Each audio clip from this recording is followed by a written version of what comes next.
ہمارے درمیان محترم جناب علامہ اذان احمد صاحب تشریف فرما ہے.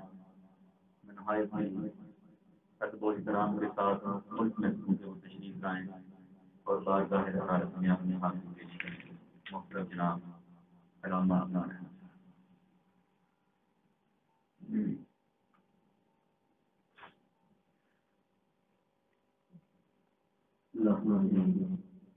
ونسلم على سيدنا ومولانا رسول الله. أما بعد فأعوذ بالله من الشيطان الرجيم. بسم الله الرحمن الرحيم. ذلك الكتاب لا ريب فيه صدق الله مولانا وصدق رسوله الكريم.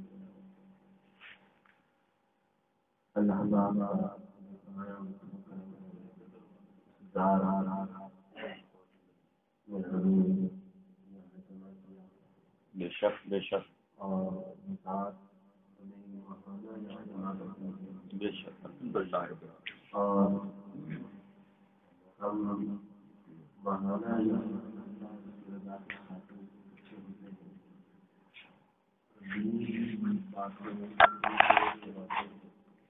الحمدللہ.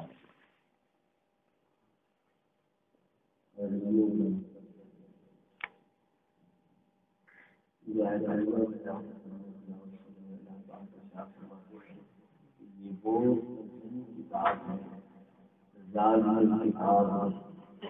یہ وہ قدیم کتاب ہے لا ریب جس کے اندر کوئی شک کی گنجائش نہیں.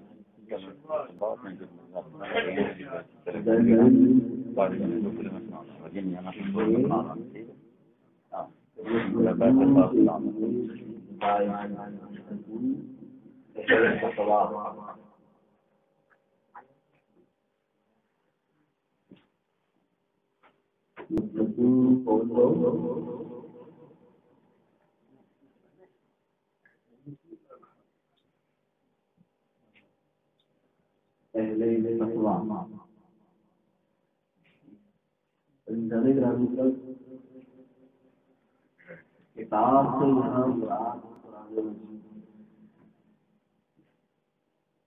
مجید قرآن حدیث اور یہ وہ عظیم کتاب ہے کہ حفاظت کی ذمہ داری اللہ پاک خود اپنے لیے ہے.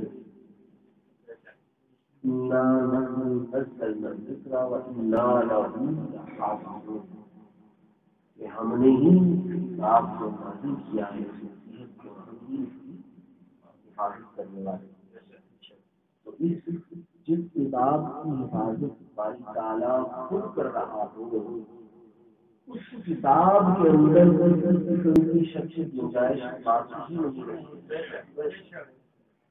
وہ کتاب عظیم اور ابدی ہے کہ جس طرح باری تعالیٰ کی ذات اس کا مقام ہے تمام مخلوقات کا، اسی طرح کلام الہی کا مقام ہے تمام لوگوں کے کلام کا. عزیزان گرامی اس عظیم کتاب کی جس کے اندر باری تعالیٰ فرماتا ہے ولا رطب ولا یابس الا فی کتاب مبین، کہ کوئی خشک اور تر شے ایسی نہیں کہ جو اس روشن کتاب کے اندر موجود ہے. یہ ایسی کتاب ہے جس کے اندر باری تعالیٰ نے کائنات کی ہر خشک و تر شے کا ذکر کر دیا ہے. اس کتاب کو باری تعالیٰ نے جامع بنا دیا. اور حضرت روایت میں موجود ہے کہ حضرت عبداللہ بن مسعود رضی اللہ تعالیٰ عنہ فرماتے کہ اگر میرے اونٹ کا کھوٹا جس کے ساتھ اونٹ کو باندھا جاتا ہے وہ گم جائے تو میں اس قرآن کو قرآن ایک ایسی کتاب ہے کہ باری تعالیٰ نے ہر شے کا ذکر اس کے اندر کر دیا ہے اور یہ ہر کوئی اس کو سمجھ بھی نہیں سکتا. اس کو سمجھنا اتنا آسان بھی نہیں ہے. اللہ پاک فرماتا ہے یضل بہ کثیرا و یہدی بہ کثیرا، پڑھتے تو سارے اس کو ہیں علم کے لیے، ہدایت کے لیے سارے لوگ اس کو پڑھتے ہیں، قرات کرتے ہیں، لیکن یہ کسی کو ہدایت دیتی ہے کتاب اور کسی کو گمراہ کر دیتی ہے۔ بہت سے لوگ گمراہ ہو جاتے ہیں اور بہت سے لوگ ہدایت پا جاتے ہیں۔ اللہ اکبر۔ اور اسی وجہ سے باری تعالیٰ ارشاد فرماتا ہے کہ ہدی للمتقین، کہ جو گمراہ ہوتے ہیں وہ اہل تقویٰ میں سے نہیں ہوتے، متقین نہیں ہوتے۔ اللہ پاک نے ان کو تقویٰ سے محروم رکھا ہوتا ہے، اور جو لوگ ہدایت پا جاتے ہیں وہ متقین ہوتے ہیں۔ تو خاص متقین کے لیے اس کتاب کے اندر ہدایت ہے، ہر کسی کے لیے ہدایت موجود نہیں ہے۔ وہی شخص اس میں سے خزانے اور علم کے جوہر نکال سکتا ہے جس کو اللہ پاک نے تقویٰ عطا کیا ہے۔ تقویٰ کیا ہے؟ سیدنا عمر فاروق رضی اللہ تعالیٰ عنہ سے کسی نے پوچھا کہ تقویٰ کیا ہے؟ آپ فرماتے ہیں، بلکہ آپ نے حضرت کعب رضی اللہ تعالیٰ عنہ تقویٰ کیا ہے؟ فرماتے ہیں کہ آپ جا رہے ہوں رستے پر اور رستے کے آس پاس جو پگڈنڈی کے آس پاس جو جڑی کانٹے لگے ہوتے ہیں پودوں کے، ان کانٹوں سے اپنے دامن کو بچا کے گزر جائیں، یہ تقویٰ۔ مطلب انسان اپنی زندگی گزارے اور اس طرح کے آس پاس جو گناہوں کی کانٹے لگے ہوئے ہیں ان گناہوں سے اپنے دامن کو بچا کے گزر جائے، اس کو تقویٰ کہتے ہیں۔ اپنے آپ کو گناہوں کے دامن سے بچا لے، گناہوں سے بچا لے، وہ شخص متقی ہو جاتا ہے۔ اور آقا دو جہاں علیہ السلام تسلیم سے پوچھا کہ یا رسول اللہ تقویٰ کیا ہے؟ حضور علیہ السلام تسلیم نے 3 بار فرمایا کہ تقویٰ یہاں ہے، سینے کی طرف اشارہ کر کے فرمایا کہ تقویٰ یہاں ہے۔ معنی کیا ہے کہ انسان بظاہر تو گناہوں سے بچتا رہے لیکن دل گناہگار ہو تو اس کے تقوی کا کوئی معنی نہیں۔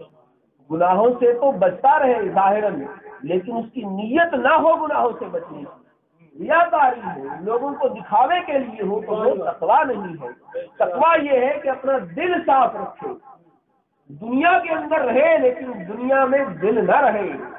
کہ باری تعالیٰ جیسے فرماتا ہے رجال اللہ تلہیہم، کئی بار آپ کے سامنے میں نے یہ آیت تلاوت کی، رجال اللہ تلہیہم تجارت ولا بیع عن ذکر اللہ، مرد وہ ہوتے ہیں کہ جن کے دل کو رب کے ذکر سے دنیا کے کاروبار میں خرید و فروخت اس کو ہٹا نہ سکے۔ وہ بندہ دنیا کے اندر رہے لیکن دل ذاکر رہے، دل رب کی طرف راغب رہے، دل اللہ کو یاد کرتا رہے، یہ تقویٰ ہوتا ہے۔ انسان رہے تو دنیا کے اندر لیکن دل اس کا دنیا میں نہ ہو، دل اس کا مالک کی حقیقت کی طرف لگا ہو، دل اس کا دنیا سے اچاٹ ہو چکا ہو، دل دنیا میں نہ لگا ہو لیکن کام دنیا سے کر رہا ہو۔ گرامی کل حضرت حضور غوث پاک رضی اللہ تعالی عنہ آپ بڑا شاہانہ لباس پہنا کرتے ہیں، بڑا شاہانہ لباس، اتنا شاہانہ اور اتنا قیمتی لباس کہ اس وقت کے خلیفہ کو بھی وہ قیمتی لباس نصیب نہیں ہوتا۔ اتنا قیمتی لباس پہنا کرتے ہیں۔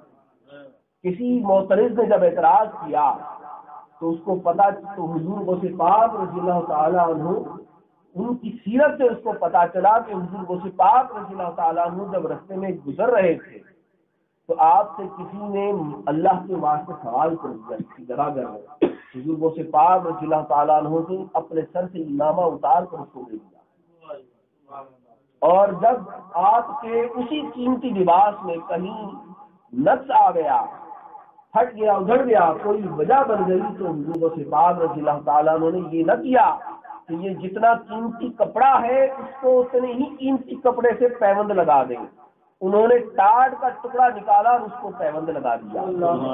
وجہ کیا تھی کہ انہیں لباس کی فکر نہیں تھی، انہیں دل کی فکر تھی۔ لباس میں دل نہیں تھا، لباس میں دل نہیں تھا، دل میں لباس نہیں۔ لباس تو دنیا کا پہناوا تھا، وہ تو دنیا کے اندر جب وہ تو دنیا کو اللہ کے ولی ایسے گزرتے دیکھتے تھے جیسے سرائے ہیں، کہ آئے اور گزر گئے، کچھ وقت گزارا دنیا میں اور پھر واپس اپنے وطن لوٹ گئے۔ راضیتم مرضیہ، کہ وہ جہاں سے آئے تھے وہ اللہ پاک فرماتا ہے نا انا للہ و انا الیہ راجعون، کہ ہم اللہ ہی کے لیے ہیں اور اللہ کی طرف لوٹ کے جانے والے ہیں۔ قرآن مجید میں حضور علیہ الصلوۃ والتسلیم اور انبیاء علیہ السلام، غالباً حضرت ابراہیم علیہ السلام نے فرمایا کہ ہم اللہ ہی کے لیے آئے ہیں اور ہم نے اللہ ہی کی طرف لوٹ کے جانا ہے۔ تو ہر شے جو رب کی طرف سے آتی ہے اس میں واپس بھی لوٹ کے جانا ہے۔ اولیاء اللہ دنیا کو سرائے سمجھتے تھے اور دنیا میں دل نہیں لگاتے تھے۔ تو تقویٰ کہاں ہوتا ہے؟ تقویٰ دل میں ہوتا ہے۔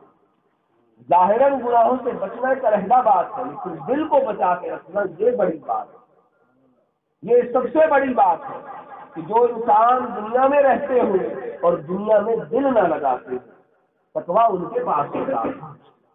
عام اور حضور علیہ السلام والتسلیم نے فرمایا کہ کئی ایسے لوگ ہوتے ہیں کہ جن کے سروں پر گرد پڑی ہوتی ہے اور عام لوگ ان کو بڑے ہی گداگر اور حقیر سمجھتے ہیں، لیکن وہ لوگ ایسے ہیں کہ اگر وہ اللہ کی قسم کھا لے کسی کام کے لیے تو اللہ اس کو ضرور پورا کرتا ہے۔ تو اہل دنیا سے اہل اللہ ہٹ کر ہوتے ہیں، وہ دنیا سے الگ تھلگ ہوتے ہیں۔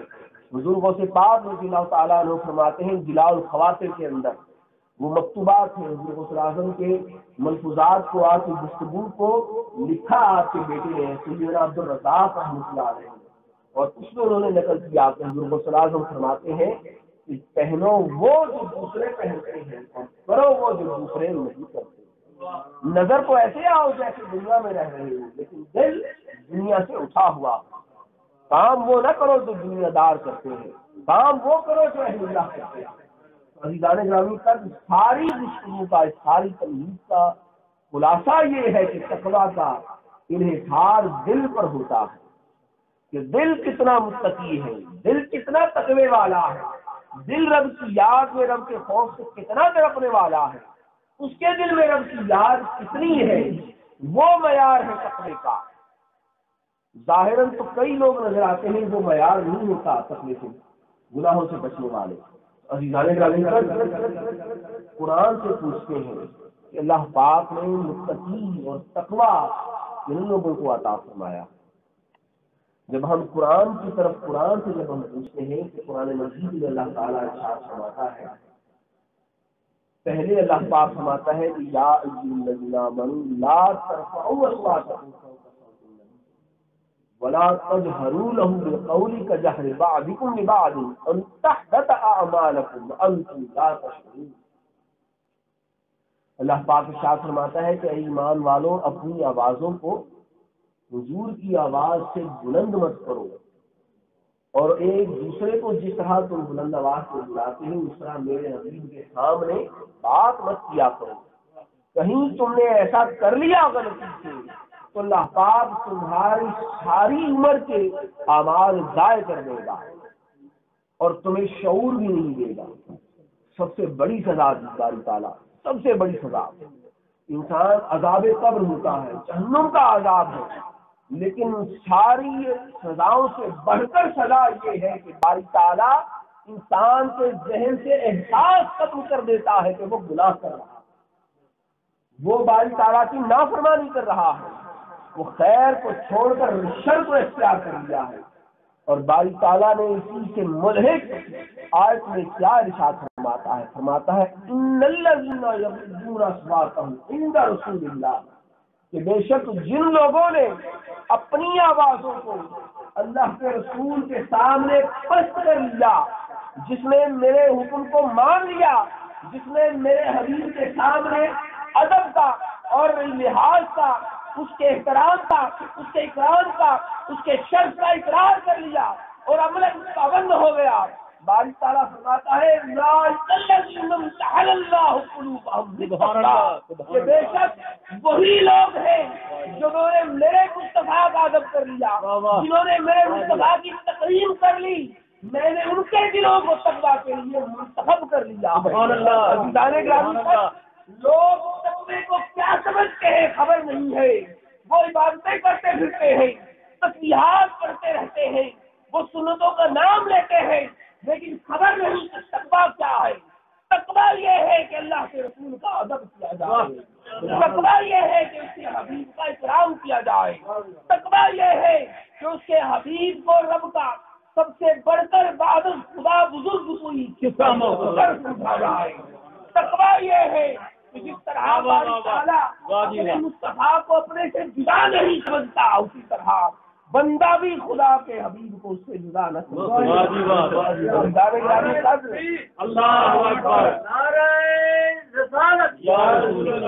سیدی مرشدی سیدی مرشدی سیدی مرشدی اولیاء کا ہے فیضان، اولیاء کا ہے فیضان۔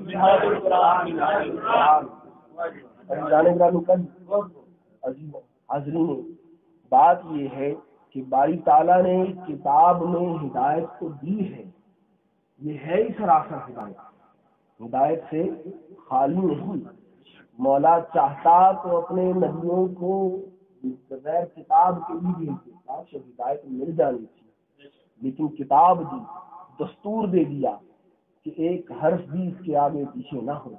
لیکن اس کتاب میں باری تعالیٰ نے اتنا علم دیا ہے، اتنی کثرت سے علم دے دیا کہ کوئی شخص اگر ہدایت پاتا ہے تو کوئی جاہل، کوئی بے ادب اور گستاخ گمراہ بھی ہو جاتا ہے۔ باری تعالیٰ نے اس کی ہدایت متقین کے لیے خاص کر دی، تقوی والوں کے لیے خاص کر دی۔ تقوی والے کون تھے؟ اللہ پاک نے اس کو بھی وضاحت کر دی۔ وہ فرماتا ہے کہ تقوی والے وہ لوگ ہیں جو میرے مصطفیٰ کا ادب کرتے ہیں، جو میرے مصطفیٰ کا ادب نہ کرے وہ گستاخ ہوتا ہے، جو میری کتاب، میری آیتوں سے میرے مصطفیٰ کی لطائف تلاش کرتا پھرتا ہے۔ وہ کہتا ہے کہ وہ کبھی اس آیت کا ترجمہ لیغفر لک اللہ ما تقدم من ذنبک وما تأخر، جو اس آیت کا ترجمہ یہ کرے کہ اے حبیب تیرے گناہوں کو مولا نے، باری تعالیٰ نے معاف کر دیا ہے، وہ گستاخ ہے۔ جو اس آیت کا ترجمہ یہ کرے، وہ قرآن مجید میں باری تعالیٰ حضور علیہ الصلوۃ والتسلیم کے نقائص کو تلاش کرتا پھرے، سورہ عبس کی تلاوت کرے، وہ سورہ نازعات کی تلاوت کرے، وہ شخص آقا دو جہاں علیہ الصلوۃ والتسلیم سے متعلقہ وہ آیتیں جو اس نے اپنے حبیب کے ساتھ اپنی خاص گفتگو کی ہے، ان آیتوں کو اپنی زبان پر رکھے اور یہ سمجھے کہ وہ عبادت کر رہا ہے، وہ یہ سمجھے کہ وہ باری تعالیٰ کے احکامات کی تعمیل کر رہا ہے، وہ سراسر گمراہی میں ہے۔ کوئی شخص خاتم النبیین کا معنی یہ کرتا ہے کہ اللہ کے رسول آخری نبی نہیں ہے، افضل ہے آخری نہیں، وہ بھی گستاخی کر رہا ہے۔ جو حضور کے گناہوں کو گنواتا ہے وہ بھی گستاخی کر رہا ہے۔ جو حضور کے تنبیہات کو سامنے رکھ کر معاذ اللہ ثم معاذ اللہ حضور کے آپ کی شان کو گھٹانے کی کوشش میں لگا رہتا ہے وہ بھی گستاخی کر رہا ہے۔ جو شخص قرآن مجید میں حضور کی گستاخی اور حضور کے نقائص تلاش کرتا ہے، اس کا معنی یہ ہے کہ رب نے اس کو ہدایت نہیں دی، وہ اہل تقویٰ میں سے نہیں ہے۔ رب نے اس کو اس قرآن کے میں سے جوہر عطا نہیں کیے، اس قرآن کے موتی عطا نہیں کیے ہیں، اس کو اپنے اس قرآن کی ہدایت سے محروم رکھا ہے۔ وہ شخص تلاوت بھی کرتا رہے تو اس کو کوئی ثواب نہیں ملے گا۔ انہی لوگوں کے بارے میں آقا دو جہاں علیہ الصلوۃ والتسلیم ایسے ہی لوگ سرکار کے سامنے کھڑے ہو گئے اور انہوں نے بلند آواز سے کہا اور بغیر کسی شرم و حیا سے کہا، کیونکہ وہ یہ سمجھتے تھے کہ ہم بڑے متقی ہیں، بڑے تقوی والے ہیں، عبادت گزار ہیں۔ اور حضور کو کیا کہا انہوں نے کہا معاذ اللہ کہ یا محمد آپ عدل نہیں کرتے۔ ایسے ہی لوگوں نے کہا، اور ایسے ہی لوگوں کے بارے میں سرکار نے فرمایا کہ ان لوگوں کے دل سے ایمان اس طرح گزر گیا ہے جس طرح تیر پرندے میں سے گزرتا ہے، اور تیر پر نہ تو گوشت کا نشان ہوتا ہے اور نہ ہی خون کا نشان ہوتا ہے۔ تو حاضرین گرامی قدر، اگر قرآن سے ہدایت لینی ہے، اگر قرآن سے فیض یاب ہونا ہے، قرآن کی تلاوت اس کے انوار و تجلیات سمیٹنی ہے اور باری تعالیٰ کا قرب حاصل کرنا ہے، اور وہ قرب کے جو شخص قرآن پڑھتا ہے اور تلاوت قرآن مجید کے وقت فرشتے اس کے ہونٹوں سے ہونٹ ملا کر تلاوت کر رہے ہیں، یہ کیفیات لینی ہے تو حضور کا ادب بھی چاہیے۔ اگر سرکار کا ادب نہیں ہے، حضور کی تعظیم نہیں ہے، تو لاکھوں بار قرآن پڑھتے رہیں، تلاوت کرتے رہیں، تسبیحات ورد زبان رہیں، حمد و ثنا باری تعالیٰ کرتے رہے، لیکن قرآن سے فیض نہیں ملے گا، قرآن سے ہدایت نہیں ملے گی، قرآن کے انوار و تجلیات نہیں ملیں گی۔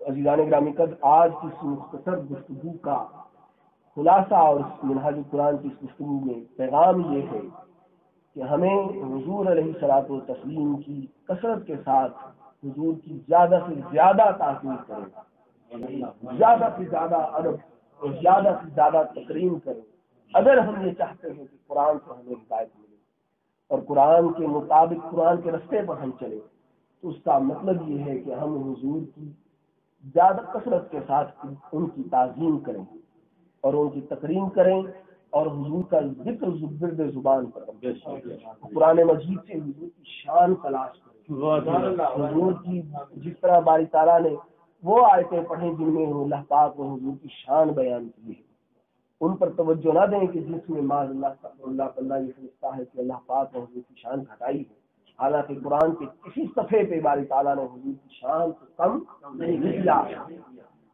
عزیزان گرامی قدر، یہ بات ہے قرآن منہاج القرآن کا پیغام یہ ہے کہ آپ لوگ اگر قرآن کی ہدایت چاہتے ہیں، قرآن سے خزانے اور موتی انوار و تجلیات چاہتے ہیں، اس کے فیضان چاہتے ہیں، تو حضور کا ذکر کثرت کے ساتھ، حضور کی شان والی آیتوں پر توجہ دیں، حضور علیہ الصلوۃ والتسلیم کی آپ پر کثرت کے ساتھ درود پڑھیں اور حضور کی تکریم کریں، حضور کا جتنا ادب کریں گے، جتنی تعظیم کریں گے، حضور کا نام آئے تو انگوٹھوں کو چوم کر آنکھوں سے لگا لیں، آنکھیں جھکا لیا کریں، سرکار کا ذکر ہو تو آنکھیں جھکا لیں، سرکار کا ذکر ہو تو آنکھیں جھکا لیں، حضور پر درود پاک پڑھیں کہ حضور نے فرمایا کہ میرا ذکر ہو اور کوئی شخص درود نہ پڑھے وہ کنجوس ہے، وہ کنجوس ہے، جنت اس کو نہیں۔